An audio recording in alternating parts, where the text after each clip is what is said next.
গল্প শুনুন সঙ্গে বাপন চ্যানেলে আপনাদের স্বাগত। আজকের গল্প হুমায়ুন আহমেদের লেখা রহস্য।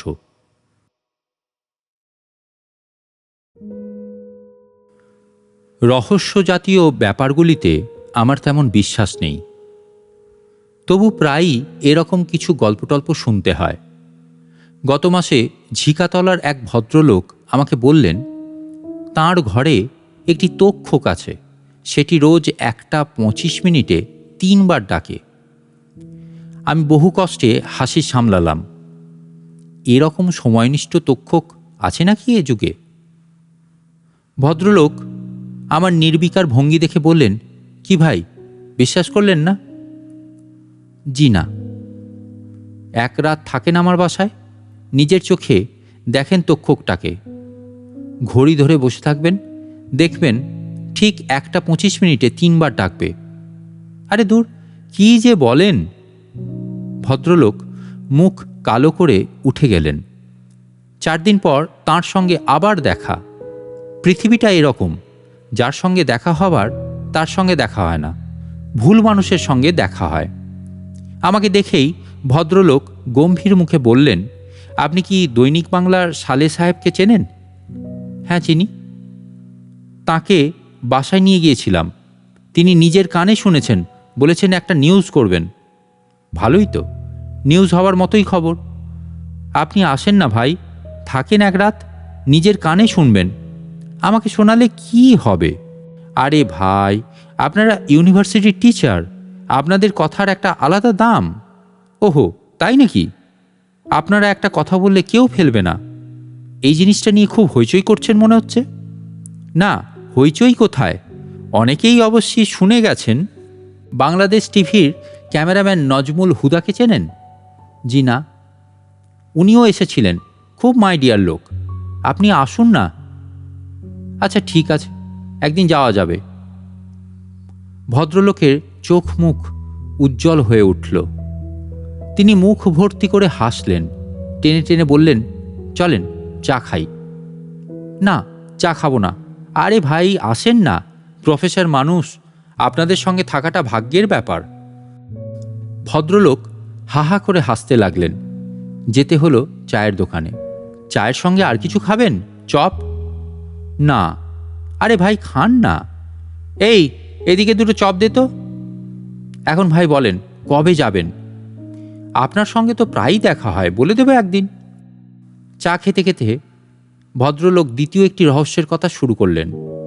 1960-তে তিনি বরিশালের পিরোজপুরে থাকতেন।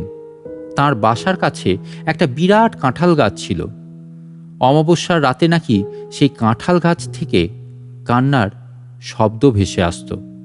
আমি গম্ভীর হয়ে বললাম, সেই কান্নারও কি কোনো টাইম ছিল? নির্দিষ্ট সময়ে কাঁদত, আপনার তক্ষকের মতো? ভদ্রলোক আহত স্বরে বললেন, আমার কথা বিশ্বাস করলেন না? আহা, বিশ্বাস করব না কেন? আমি কান্নার শব্দটা গোটাটা টেপ করে রেখেছি, একদিন শোনাবো আপনাকে। আচ্ছা ঠিক আছে। বরিশালের ডিসি সাহেবও শুনেছেন, চেনেন ওনাকে? আজগর সাহেব, সিএসপি, খুব খানদানি ফ্যামিলির। না, চিনি না। ডিসি সাহেবের এক ভাই আছেন বাংলাদেশ ব্যাংককে, বিরাট অফিসার। তাই বুঝি? জি, ওনার বাসায় একদিন গিয়েছিলাম, খুব খাতির যত্ন করলেন। গুলশানে বাসা, 3 তলা, উনি থাকেন 1 তলায়, ওপরের 2 তলা ভাড়া দিয়েছেন। ভদ্রলোক আমার প্রায় 1 ঘন্টা সময় নষ্ট করে বিদায় হলেন। আমার মায়াই লাগলো। ইন্ডেন্টিং ফার্মে সামান্য একটা চাকরি করেন। দেখেই বোঝা যায় অভাবে পর্যুদস্ত। চোখের দৃষ্টি ভরসাহারা। বয়স এখনো হয়তো 30 হয়নি, কিন্তু বুড়াটে দেখায়। বিচিত্র চরিত্র। মাসখানেক তাঁর সঙ্গে আমার দেখা হলো না। তার প্রধান কারণ, যেসব জায়গায় তার সঙ্গে আমার দেখা হবার সম্ভাবনা, সেসব জায়গায় আমি এড়িয়ে চলতে শুরু করেছি। নিউ মার্কেটে আড্ডার জায়গাটিতে যাই না। কি দরকার ঝামেলা বাড়িয়ে? এই লোকটি পিচ্ছিল পদার্থ, সে গায়ের সঙ্গে সেঁটে যাবে, আর ছাড়ানো যাবে না। কিন্তু তবু দেখা হলো। একদিন শুনলাম সে ইউনিভার্সিটি ক্লাবে এসে খোঁজ নিচ্ছে। ক্লাবের বেয়ারা বলল, গত কিছুদিন ধরে নাকি সে নিয়মিতই আসছে। কি মুসিবত! একদিন আর এড়ানো গেল না। ভদ্রলোক বাসায় এসে হাজির। কি ভাই, আপনি তো আর এলেন না? কাজের ব্যস্ততা, মানে আজ আপনাকে নিতে এসেছি। সে কি, কবি শামসুল আলম সাহেবও আসবেন তাই বুঝি? জি, চেনেন তো শামসুল আলম সাহেবকে? দুটো কবিতার বই বেরিয়েছে, পাখির পালক আর অন্ধকার জ্যোৎস্না। তাই বুঝি? জি, আমাকে দুটো বইই দিয়েছেন। খুবই বন্ধু মানুষ। বাড়ি হচ্ছে আপনার ময়মনসিংহ, নেত্রকোনা। ও, ওনার ছোট ভাইও গল্প টল্প লেখেন, আরিফুল আলম। গেলাম তাঁর বাসায়। ঝিকাতলায় এক গলিতে ঘুপচি মতো 2 কামরার বাড়ি। আমার মেজাজ খুবই খারাপ। রাত 1:30 পর্যন্ত বসে থাকতে হবে সময়নিষ্ঠ তক্ষকের ডাক শোনার জন্য। কত রকম যন্ত্রণা যে আছে পৃথিবীতে। ভদ্রলোক আমাকে ঘরে বসিয়ে অতি ব্যস্ততার সঙ্গে ভেতরে চলে গেলেন। বসার ঘরটি সুন্দর করে সাজানো, মহিলার হাতের সযত্ন স্পর্শ আছে। ভদ্রলোক বিবাহিত জানতাম না, এ নিয়ে তার সঙ্গে কখনো কথাও হয়নি। কিছুক্ষণের মধ্যেই তার স্ত্রী ঘরে এসে ঢুকলেন। অল্প বয়সী তরুণী এবং অসম্ভব রূপসী। আমি প্রায় হকচকিয়ে গেলাম। আমার স্ত্রী লীনা। আর লীনা, ইনি হুমায়ুন আহমেদ। এর কথা তো তোমাকে বলেছি। উনি লেখেন টেখেন, ছাপা হয়। লীনা হাসি মুখে বলল, জি, আপনার কথা প্রায়ই বলে। লীনা চলে গেল ভেতরে। ভদ্রলোক নিচু গলায় বললেন, লীনার গল্প উপন্যাস লেখার শখ আছে। কয়েকদিন আগে সাপ নিয়ে ও একটা গল্প লিখেছে। মারাত্মক গল্প ভাই, আপনাকে পড়ে শোনাতে বলবো। আমি বললে পড়বে না, আপনিও কাইন্ডলি একটু বলবেন, রিকোয়েস্ট করবেন। আমি বললাম, গুণী মহিলা তো। ভদ্রলোকের চোখ মুখ উজ্জ্বল হয়ে উঠল। তা ভাই, কথাটা অস্বীকার করব না।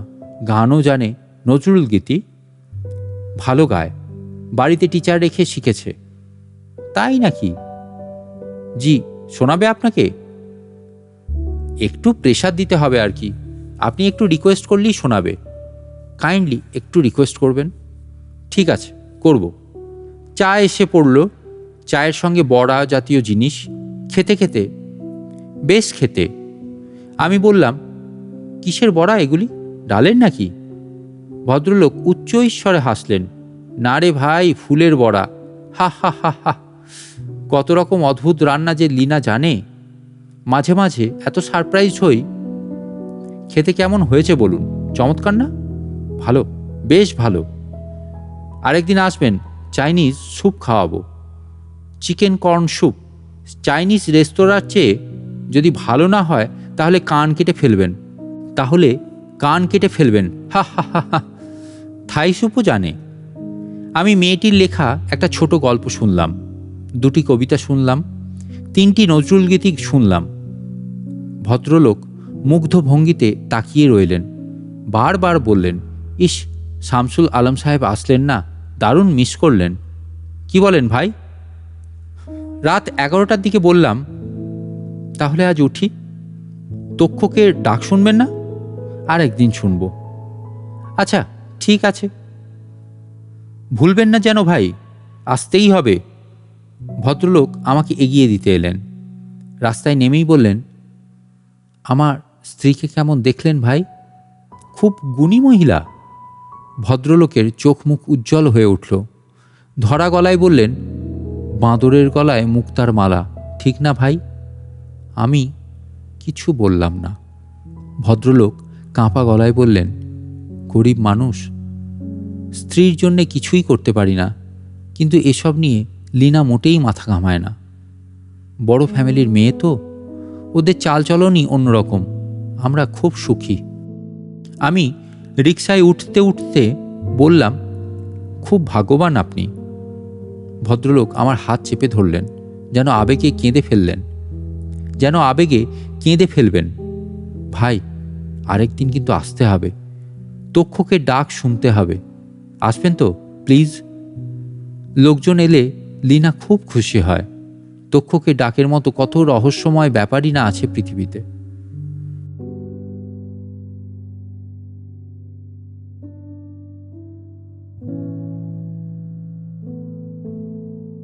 আপনারা শুনছিলেন গল্প শুনুন সঙ্গে বাপন চ্যানেলে আজকের গল্প হুমায়ুন আহমেদের লেখা রহস্য।